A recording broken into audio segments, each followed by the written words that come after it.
We're here. We're here right now with Prichard Cologne, who just scored a what round was it? Was it second round knockout? Right now he's 15-0, and we're here live at the Barclays Center, August the 1st, 2015. This is T Street Controversy. This is T Street Controversy Live with RealCombatMedia.com. First, congratulations on the win. Thank you. It is. I mean, I'm guessing it is the knockout of the night. Of course, we got Paulie Malignaggi taking on Danny Garcia right now. But tell us a little bit about yourself. Let's start from the amateur days. I started my amateur days around the year 2000. That was my first fight. I was 8 years old. I started training when I was around 6 or 7.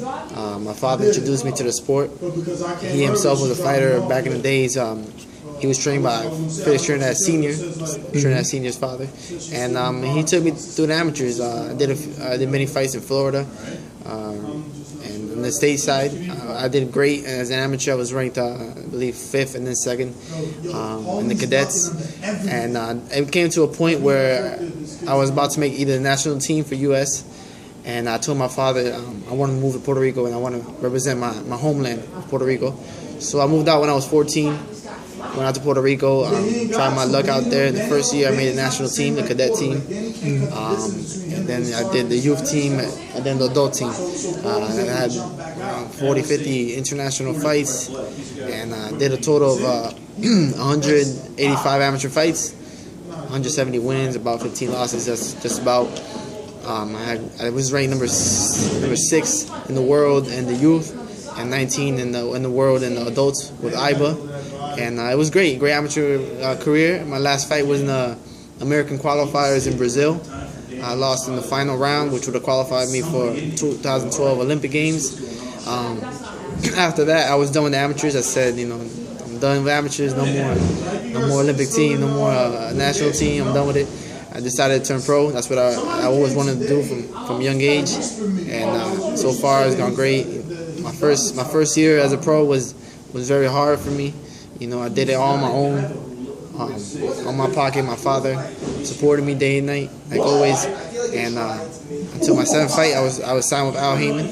And after that, it's just no worries in the sense that I haven't had to look for my fights. Haymon's take care of my career. And my first 12 fights as a pro, I worked with my father. He did more than a fantastic job from amateur days to my pros, 12-0, 10 knockouts. My last 3 fights, I've been working with Pedro Diaz, and it's been Pedro Diaz and my father hand in hand with every training camp. It's just been great. So right now, you're a prospect, I guess we would say, not necessarily a fringe contender. You've had 3 fights so far this year. Right. How many more fights will you fight possibly this year? It's August 1st. It's the first day of the month, so. If it were for me, I hope to have at least 2 more fights. 2 more fights in the year. Finish fights with 5 fights this year.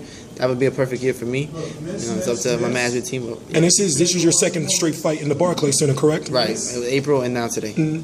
So after tonight's win, it was a devastating knockout that you scored. Is there anybody that you're looking forward to next, or anybody that you would want to call out or maybe interested in fighting? I've never been the type to call out people, but definitely, this fight was supposed to be a step-up fight for me. That's how everybody looked at it. Media was telling me it was going to be a hard fight. And I always take every fight seriously, like I did for this one. And it just finished early. So it was a great step-up fight that I showcased myself, and I looked great. And I showed that I'm ready for the next level.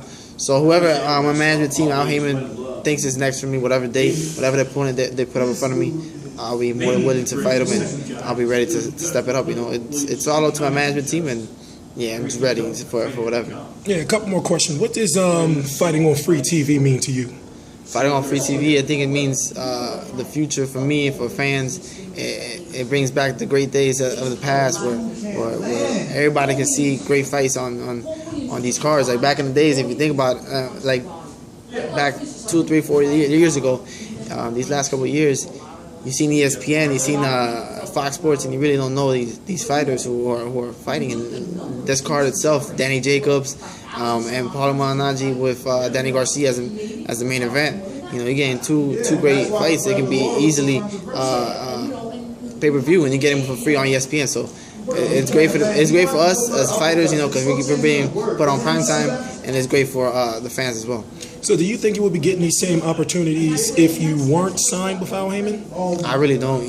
Like I said, I did it by myself for a whole year, and it was very difficult. Not saying that I didn't have opportunities with other promoters to sign, other big managers. I had people trying to sign me, but I knew that when I got the right call, I would jump on it. And when Al Haymon, decided to give me that call and to sign me, I said, it's now or never. And I signed with Al, and the opportunities have just been great. It's been the best of my career. I've been on both playing fields, so I know what it's like, and it's been the best with Al. Yeah. One final question. What fight are you looking forward to this year? I know you're a boxer, but as a boxing fan as well, I'm sure since you're a boxer, you like to watch some fights as well. What fight are you looking forward to? I'm a big fan. Other than the fight, I'm a big fan of sport as well. Like tonight, I was looking at the fights before, so.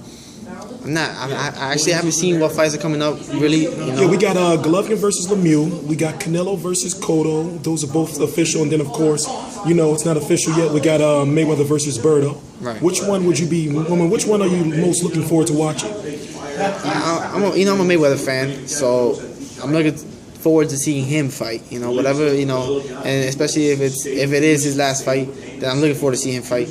But I think as a matchup-wise, Cotto and Canelo is a great fight. We got youth, we got strength, and power in Canelo, and then we got great experience in Cotto. So that's going to be a great matchup itself. So you want to give a prediction on Cotto versus Canelo? I want to give a prediction on it. I think in the early rounds. This is the first time I heard Puerto Rican not just go for Cotto. I think the early rounds, if Canelo can do work, he can take a few early rounds. Mm-hmm. But based on Canelo's last couple of performances, I think late rounds, Cotto can jump on him and win those rounds. Canelo seems to fade the later rounds. We saw it in Trout. We saw it with Mayweather. And Cotto has a lot more experience, even though he has less fights. He's much more seasoned, and I think he can take him out in later rounds or win those last rounds.